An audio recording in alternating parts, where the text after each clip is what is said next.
Não sei se você já conheceu alguém que eu vou descrever agora, mas há muitos casos assim. Imagina, por exemplo, um rapaz que terminou com a sua namorada ou com a sua esposa, né? Já não tem mais nenhum contato ou relacionamento. Mas apesar disso, esse rapaz ele sempre menciona, sempre fala, sempre lembra da namorada, dos momentos que passou junto. Muitas vezes talvez até criticando como quem, né, demonstra alguma aversão à sua ex. Mas você percebe que esse rapaz não para de falar da moça ou da mulher, né? O tempo todo tá falando, tá relembrando. Mas se você pergunta para ele, mas tem vontade de voltar com ela? Ele fala, não, eu não quero mais saber dela não. Mas ele não para de falar nela o tempo todo, cara. Todo dia ou toda semana você vai conversar com ele, é um dos principais assuntos. O que a gente conclui disso, né? Que embora pode ser mesmo que ele não queira mesmo voltar com ela, definitivamente, mas a gente percebe que ainda existe um elo, né? Ainda existe uma atração. A pessoa não consegue tirar da cabeça, ela lá no íntimo, ela sente uma carência afetiva, né? Então ela não, ela ainda orbita em torno daquela pessoa. Ela não se desligou dela, né? Aquela pessoa de alguma forma ainda exerce alguma atração, embora a pessoa talvez o cara não admita, né?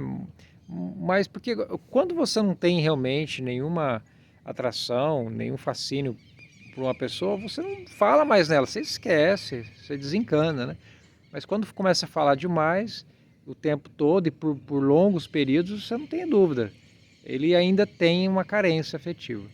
O que eu quero dizer com isso, né? Vários ateus que nós conhecemos, que se dizem ateus até o talo, não, eu não tenho absolutamente nenhuma inclinação religiosa, mas curiosamente eles acabam demonstrando, né, que tem mais inclinação religiosa do que talvez às vezes um cristão, ou talvez vários cristãos que eu conheço, né? Porque eu conheço alguns cristãos que infelizmente são apáticos, né? Às vezes dentro mesmo da minha própria congregação, assim, não conversam muito sobre assuntos espirituais, bíblicos, né? Não liga muito para isso. E por outro lado, né, muitos ateus com quem eu convivi, eles é o principal assunto, é o assunto que mais causa entusiasmo, né? Falar sobre Deus, falar sobre assuntos relacionados a isso, né? Religião. É algo que eles gostam de falar, gostam de discutir, né?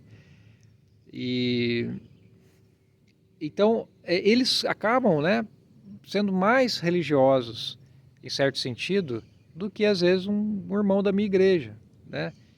Que não fala tanto quanto às vezes os ateus, né, gostam de falar, né, sobre assuntos relacionados a Deus.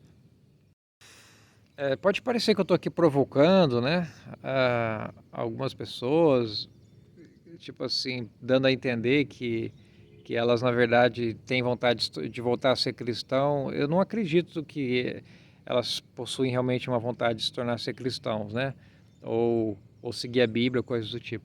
Mas ao mesmo tempo, a gente percebe nelas uma certa carência afetiva, né? Ou melhor, uma carência espiritual, uma inclinação espiritual que é normal do ser humano, né? Por mais que os ateus não admitam isso, eles são humanos como qualquer outro ser humano. A vasta maioria da humanidade é religiosa, né? Tem uma carência espiritual. E os ateus não são diferentes, eles são humanos como qualquer outro, né? E eles demonstram, muitas vezes, eles deixam escapar essa carência. Eu já percebi várias vezes. Uma vez, eu lembro de uma live com o tio ateu, né, o Rodrigo, e ele meio que estava meio se queixando, né, de que Deus, poxa, Deus apareceu para Moisés, por que ele não aparece para nós hoje também, né? para resolver logo essa ânsia que a gente tem de querer saber se ele existe ou não. Ele comentou, né?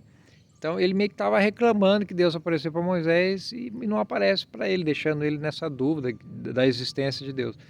É uma situação muito parecida com aquele ciúme que um irmão tem do outro, né? Às vezes achando que o pai dá mais atenção pro irmão dele do que para ele, então fica talvez meio ciumado, né? Pode parecer exagero o que eu estou falando, mas eu por várias vezes eu percebi uma certa carência espiritual, né, sendo demonstrada por vários ateus que se dizem, nossa vida, ateus até o talo. E, mas você vê, o tempo todo eles falam, né, na sua ex, por assim dizer, né? Não deixam, eles não conseguem deixar de orbitar em torno de Deus, de falar sobre assuntos espirituais, né? Então, curiosamente, ironicamente, até, muitos ateus militantes acabam, na verdade, sendo mais religiosos, né, nesse sentido, do que alguns membros da minha congregação. Que, como eu gostaria que fosse como os ateus, alguns membros da minha congregação, né, no sentido de gostar de falar sobre assuntos bíblicos, espirituais, de gostar de discutir sobre isso. Como eu gostaria, né? Uma das coisas que mais me entristece é ver alguns irmãos de fé, não é o caso da maioria, né? Mas alguns você vê meio apáticos, né? Não se envolve muito, né? Em conversas sobre assuntos espirituais ou atividades espirituais. E já os ateus já não têm essa apatia, né? Estão fervorosamente entusiasmados em falar sobre Deus o tempo todo, no caso de ateus militantes. Os que a gente conhece, né, daqui da internet, que a gente sempre está interagindo, e que tem canais, né, que tratam do assunto. Então, é muito curioso isso, né? Então, definitivamente, esses ateus são gente como a gente, são humanos, e como, né, todos os humanos, em todas as civilizações, inclusive, né, foi encontrado mesmo, né, a prática religiosa, a inclinação religiosa, e é natural isso, não tem nada de errado, pelo contrário, os ateus demonstram, né, o quanto o ser humano anseia por compreender o sentido da vida, a sua origem, quem ele é, da onde veio, né, e até, né, essa forte inclinação dos ateus em discutir assuntos relacionados à existência de Deus faz lembrar muito aquele órfão, né, aquele menino no orfanato que ele tem uma sensação que está faltando alguma coisa, talvez não sabe ao certo o que é, mas é uma sensação de que alguma coisa está faltando. Isso é natural, né? Realmente nós sentimos a ânsia de querer compreender de onde nós viemos, né? Será que somos órfãos? É uma carência muito parecida, da mesma natureza que sente um órfão, né? Que gostaria de ter um pai, uma mãe, uma família, isso é natural. E uma esperança para o futuro também, né? Afinal, como diz um certo astrônomo, né? Descobrir que nós estamos sozinhos no universo é aterrorizador, né? E descobrir foi essa frase que ele usou, né? Descobrir que estamos sozinhos no universo seria aterrorizador. Realmente, né? Não é uma ideia muito agradável, né? Ninguém acha agradável a ideia de morrer e deixar de existir para sempre e deixar seu filho, sua esposa. Ninguém quer isso, né? No fundo, ninguém quer isso, né? Então é isso, a conclusão que a gente chega é essa, né? Os ateus, como toda a humanidade, são religiosos, né? Sentem uma ânsia, desejam compreender, conhecer, né, a sua origem, e por isso orbitam em torno desse tema com entusiasmo regularmente, né, frequentemente, né? Então, olha só que conclusão interessante, gente. Eu fico feliz por isso, porque é um sentimento muito apropriado, eu queria que todas as pessoas, inclusive pessoas que se dizem religiosas, né, que se dizem cristãos, fosse como os ateus, tivesse todo esse interesse em discutir esse tema, né, em procurar informações, em continuar discutindo, procurando realmente informações e evidências da existência de um Criador, do seu propósito. E envolvido, né, em atividade espiritual, religiosa. Então, é como Jesus falou mesmo, o homem não vive só do pão. Ninguém está satisfeito em ter só suprir as suas necessidades físicas, materiais. A gente nota que o ser humano ele tem essa ânsia por assuntos espirituais.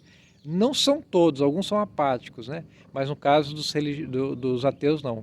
Eles dão um exemplo, né, para todos de pessoas religiosas, pessoas que realmente têm interesse, discutem sobre o tema, estão envolvidos, né, em buscar a Deus, né, na verdade, no final das contas.